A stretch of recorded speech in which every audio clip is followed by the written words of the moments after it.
It began as a whisper, a leaked storyboard, a few screenshots, a parody that wasn't supposed to see daylight. But by dawn, Montecito was on fire. Meghan's meticulously built empire, as ever, suddenly found itself under siege from the one enemy no PR team can silence: laughter. South Park's leaked episode had done what no royal feud or tabloid ever managed. It made Meghan Markle a punchline.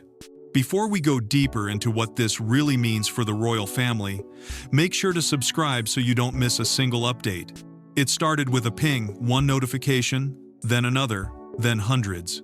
Inside the quiet hills of Montecito, phones lit up like warning beacons. The screenshots weren't subtle, they were brutal. A cartoon, Meghan, adjusting a fake baby bump, while a red-haired prince held a clipboard marked Take 97. Within minutes, Twitter threads exploded with captions mocking the Duchess's brand of authenticity. By breakfast, the leak had already gone global, with hashtags piling into trending charts faster than her team could draft denials. What had been a confidential creative mock-up became a cultural detonation. And the target was not just Meghan, it was the empire she built to prove she didn't need the crown. Behind the manicured hedges of her California estate, the phones wouldn't stop ringing. One aide whispered, "Has anyone seen the full cut?" Another frantically searched Reddit, praying it was fake. But deep down, everyone knew. The humor was too sharp, the timing too perfect, the ridicule too specific. This wasn't just a parody, it was a mirror reflecting every accusation her critics had hurled for years. Overnight, As Ever had gone from Meghan's redemption arc to a global joke, and for the first time, even her most loyal supporters struggled to spin it. In the digital dashboards that once pulsed with sales metrics and influencer data, new alerts blinked red: refunds climbing, mentions collapsing, Shopify dashboards overflowing, with cancellations, each one stamped with a comment that stung more than the last, expired already. It wasn't just financial erosion, it was reputational decay. The kind that seeps into every platform, every partner, every hopeful collaboration waiting in queue. As Montecito's sun rose over the Pacific, the mood darkened inside the so-called Mindful Pantry headquarters. Whispers spread that Netflix, her golden ticket, her strongest ally, might quietly distance itself. Executives feared the leak's timing would poison any cross-promotional tie-ins with her upcoming projects. Collateral damage, one staffer muttered, watching the emails stack up from sponsors demanding clarity. But clarity was a luxury no one could afford. In the command chat named Pulse, a final message appeared at 8:47 a.m. in all caps: Jamgate, emergency. Join now. What had begun as a branding exercise about heritage and wholesomeness had morphed into crisis management at DEFCON 1. Meghan's advisors scrambled, some still in disbelief, others already calculating exits. The Duchess herself, once the master of the message, now stood at the center of a storm no message could contain. And yet, as chaos spread through her empire, one truth cut deeper than any headline. Laughter is the one weapon royalty can never outshine. Because once the world starts laughing, it stops listening. And when it stops listening, the story changes not by decree, but by meme. But what began as a meme was already mutating into a market collapse, and the royal duchess, who once shaped narratives, was about to discover what happens when the narrative fights back. Before it crumbled, As Ever was Meghan's rebirth story, a fairy tale pivot from palace exile to entrepreneurial empowerment. It promised authenticity, mindfulness, and slow luxury in a world addicted to chaos. But behind the soft focus branding, insiders say pressure was mounting. Restocks stalled. Investors hesitated. Even the syrupy optimism of Meghan's launch video couldn't mask one truth. The product needed belief more than it needed customers. At its heart, As Ever was meant to rewrite her narrative. What the crown had denied her, commerce would restore influence, admiration, and autonomy. Meghan called it a conscious pantry revolution, a movement toward mindful living wrapped in pastel glass jars and the faint scent of lavender ambition. To her followers, it felt wholesome, pure, almost healing. But those who worked behind the scenes remember something else: tension. Every label design became a battlefield. Every supplier meeting ended with impossible demands for perfection. She wanted royalty in a jar, one insider whispered, but royalty doesn't ship on schedule. Lavish spending became the rhythm of the brand's heartbeat. The packaging was exquisite: frosted glass, wax seals, embossed crests. But the sales couldn't keep pace with the vision. Warehouses filled faster than carts converted. Revenue trickled while expenses roared. Still, Meghan believed that the echo of her Duchess title could transform lifestyle marketing into cultural dominance. The line between the royal mystique and California modernism blurred until even her team didn't know whether they were selling jam or ideology. Every press release shimmered with PR poetry about sustainability and self-love, but behind the serenity lay panic. Without constant media oxygen, the brand's glow began to dim. Yet Meghan refused to see the cracks. She believed her story, the outsider who turned rejection into reinvention, was too powerful to fail. The royal mystique, she argued, was not a burden, but a brand.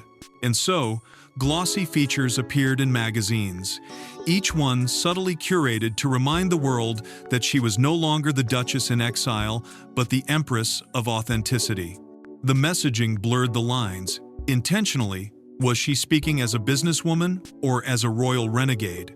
To her critics, it looked like opportunism. To her fans, defiance. To her investors, confusion. Whispers began to ripple through Montecito's inner circle. How long could this delicate illusion hold? When PR agencies started floating ideas for relatability campaigns, the irony was impossible to ignore. A duchess selling jam to prove her humility, the contradiction was as delicious as it was doomed. And somewhere in those whispered meetings, someone muttered the words that would later feel prophetic. One parody could end everything. And then came that parody, not just mocking the brand, but dismantling the illusion of control Meghan had fought to protect. The leaked animation was savage. One frame showed Meghan adjusting a cartoon baby bump as a red-haired prince held a clipboard labeled "Take 97." Another featured Cartman slapping a clearance sticker on a 45-minute sellout jam, Hollywood. Insiders called it career arson with crayons. By the time dawn broke, TikTok was flooded with mashups, syncing the parody to Meghan's real pregnancy video, 6 million views before breakfast. The South Park leak didn't just mock Meghan, it disassembled her myth piece by piece. Every frame felt engineered to cut precisely where her public image was weakest. The baby bump, the speeches about empowerment, the syrupy sincerity of her lifestyle venture, nothing was off limits. Viewers didn't just laugh, they dissected.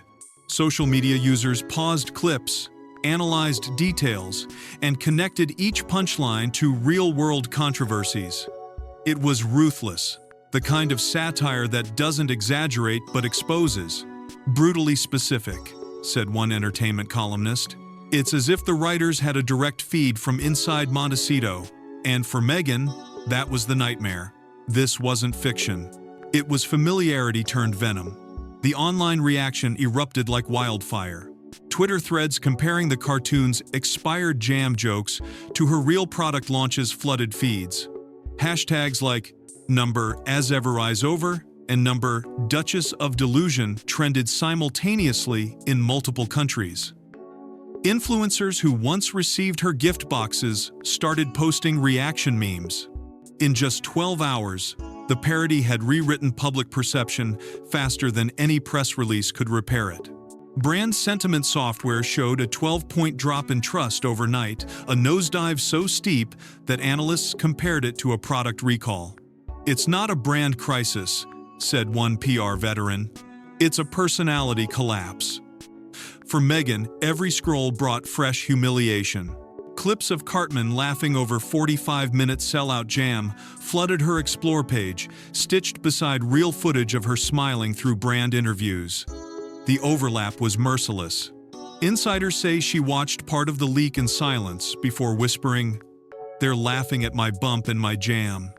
To her, it wasn't satire, it was sabotage disguised as humor. The timing couldn't have been worse. Sales had already slowed, and the parody transformed hesitance into hysteria. Even customers who had never seen the show now recognized the mockery, repeating catchphrases without context. It wasn't just ridicule, it was contagion.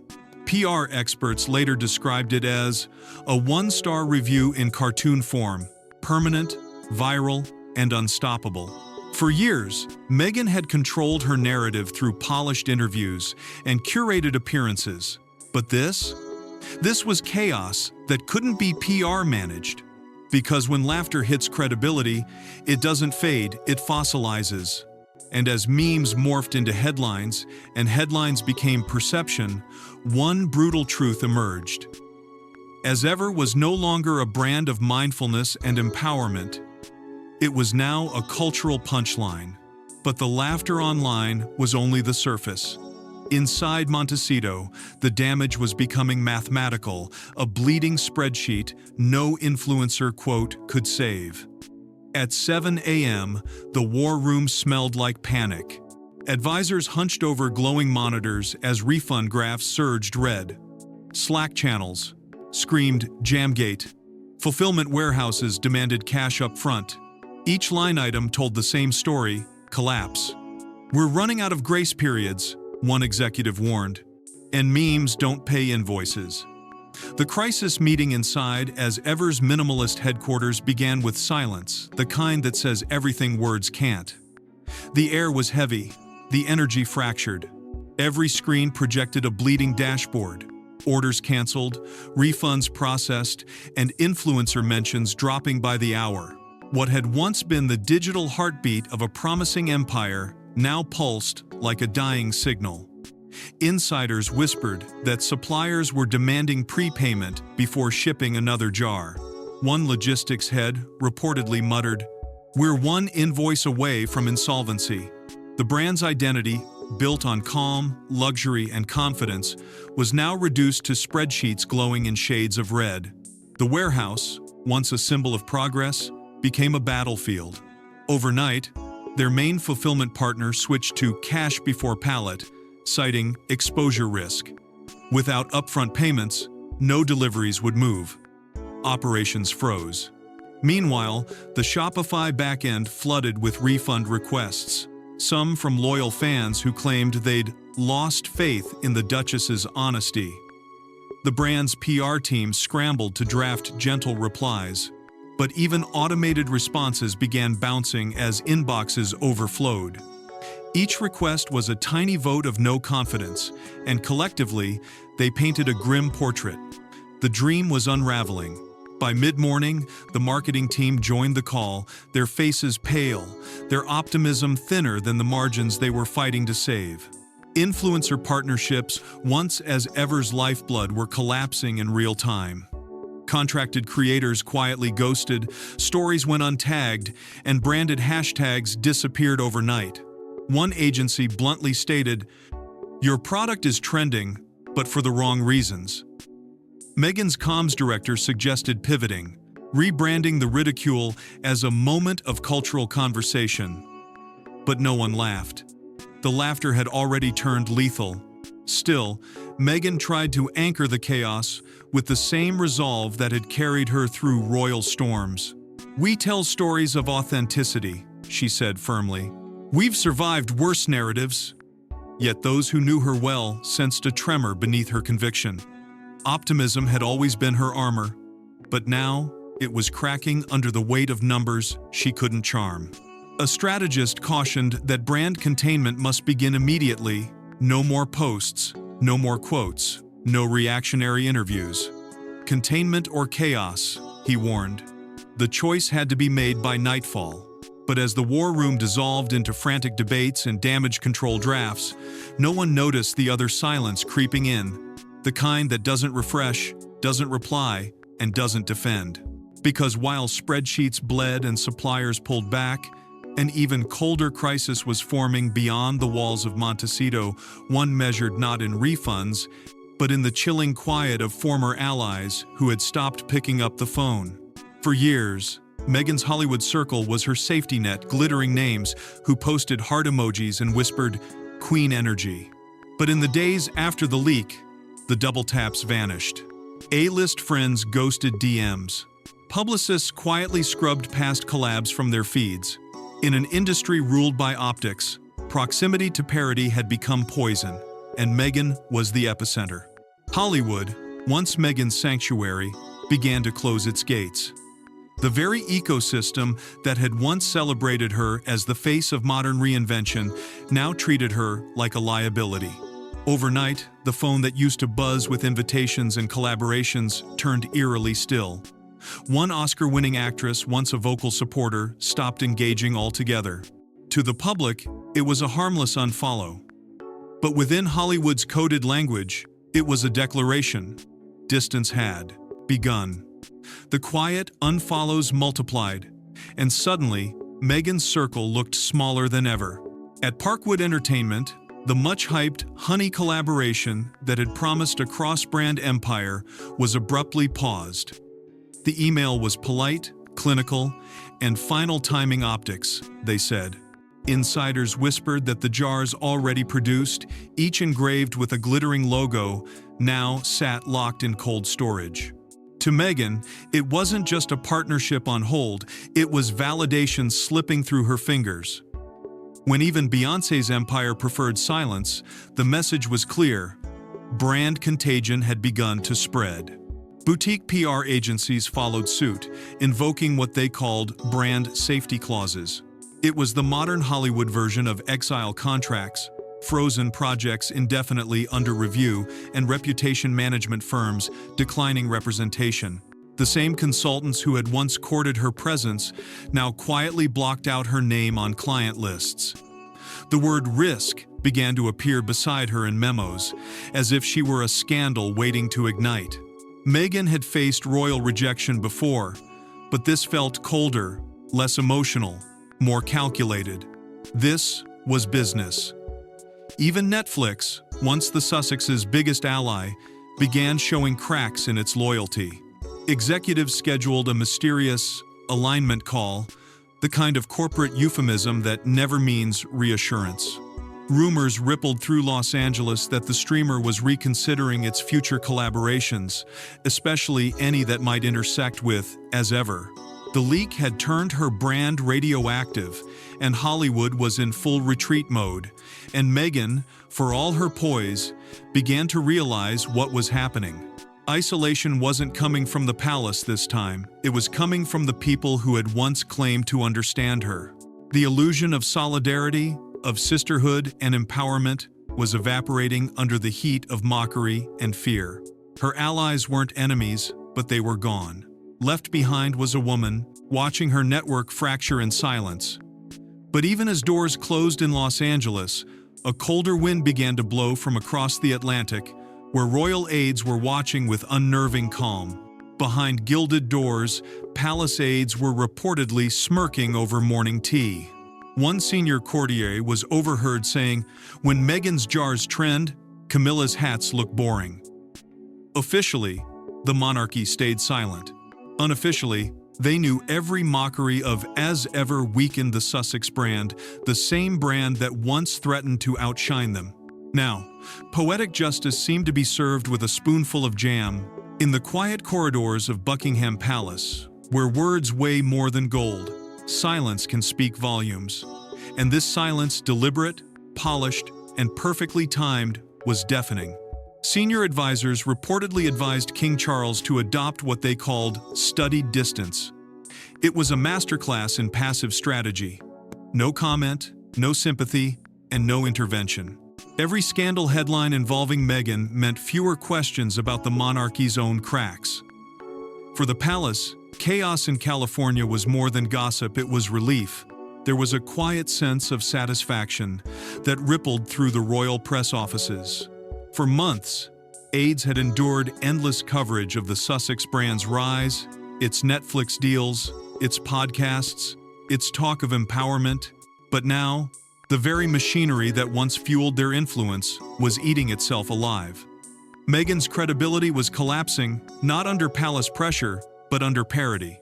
And the monarchy, ever the patient observer, understood that sometimes the crown doesn't need to strike back, it only needs to wait. Rumors began circulating that one of Charles's closest advisors had summed it up in a single remark. Let the market decide her crown. To the monarchy, this was poetic justice, reputation destroyed, not by decree or scandal, but by commerce and comedy. For years, Meghan and Harry had positioned themselves as the modern alternative to royal tradition. Yet now, the same public that once applauded their independence was laughing at their vulnerability. The monarchy didn't lift a finger. It simply watched as perception shifted.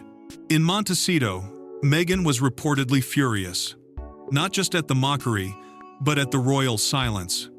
She had expected criticism or denial, something to push against. Instead, she was met with indifference.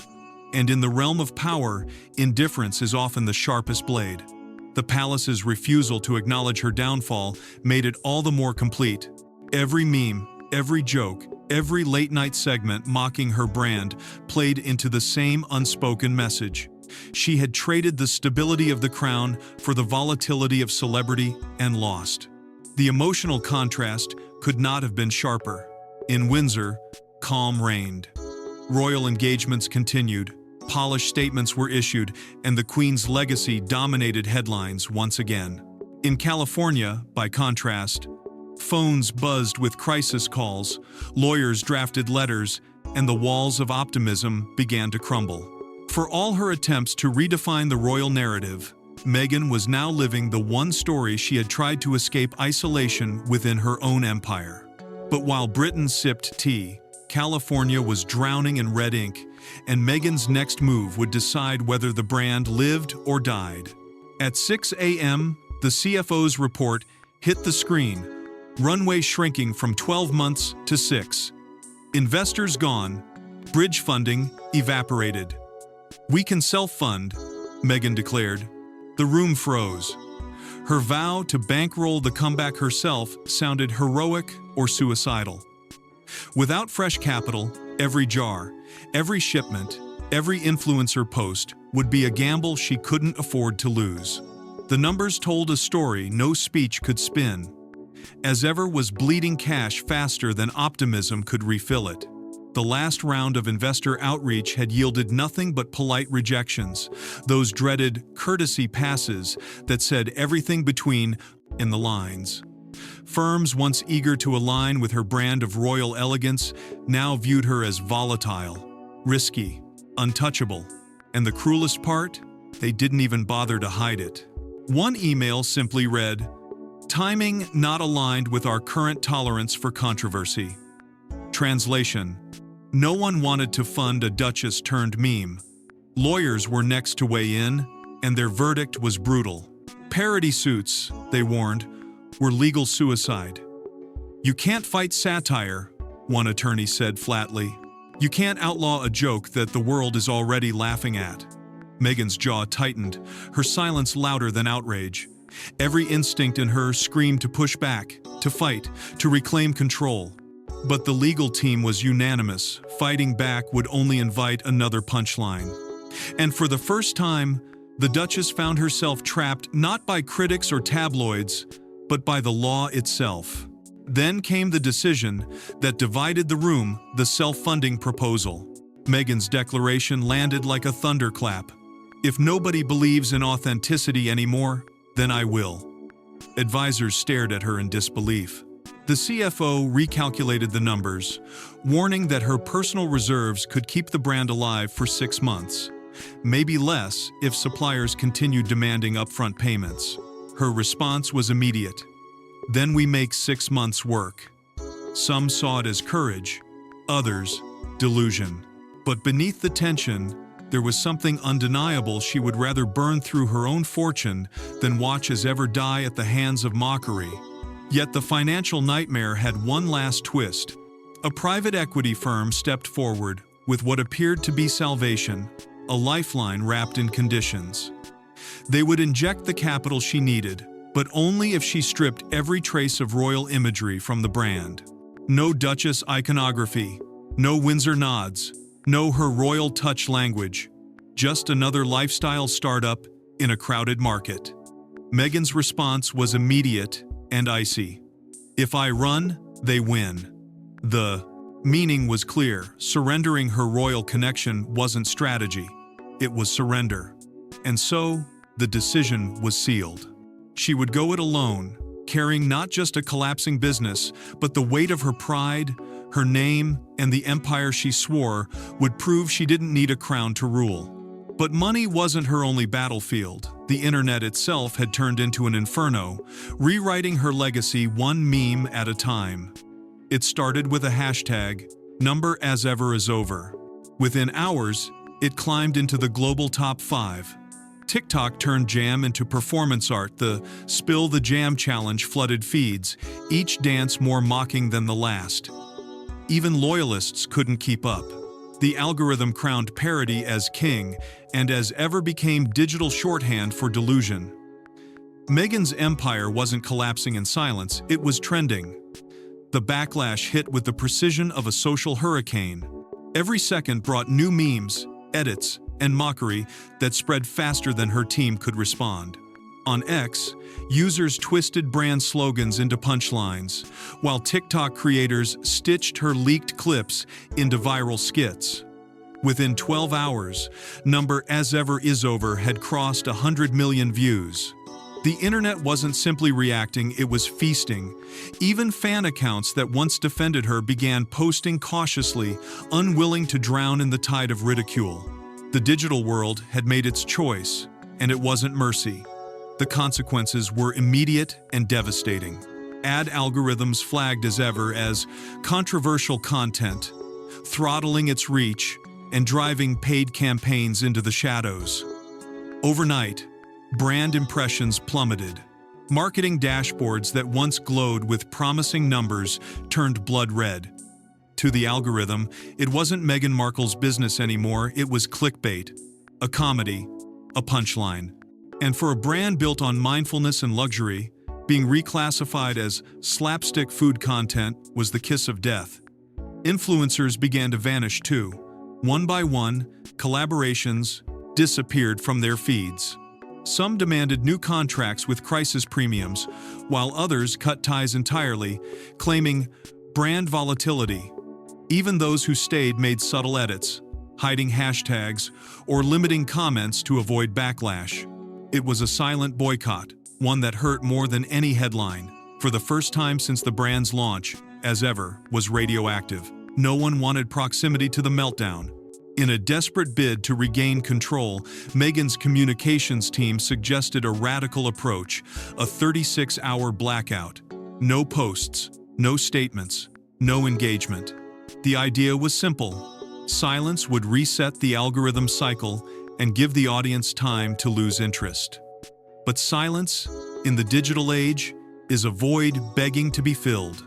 Within hours of the blackout, parodies claiming to expose the Duchess's rebrand plan went viral. Speculation grew wilder with every scroll. The more she stayed quiet, the louder the internet became. Panicking, her digital strategist broke the blackout early with a single Instagram story, a minimalist photo of lavender fields captioned, "Calm is coming." It was meant to project peace. Instead, it detonated. Comment sections flooded with ridicule. "Can't spell calm without camera?" one user sneered. Memes labeled her Queen of Calm Chaos. Even her loyal fans struggled to defend it. What was meant to be a reset had become another punchline. Internally, data analysts issued a grim report. The brand's sentiment index had cratered beyond recovery. The algorithm had now permanently associated as ever with mockery, marking its content as slapstick food comedy. For a company that once preached elegance, that label was a digital obituary. Meghan stared at the numbers in disbelief. her empire digitized and dissected by the same platforms that once built it. And just when Meghan thought she'd seen the worst of the storm, the call she'd been dreading finally arrived. Netflix wanted answers. The Netflix alignment call was supposed to last 30 minutes. It stretched past 2 hours and ended with one word: rescope. The network wanted every jam jar blurred, every product shot replaced. Retailers followed suit, shelving deals, and demanding indemnity clauses. For Meghan, it was more than a business loss, it was a public unraveling of identity.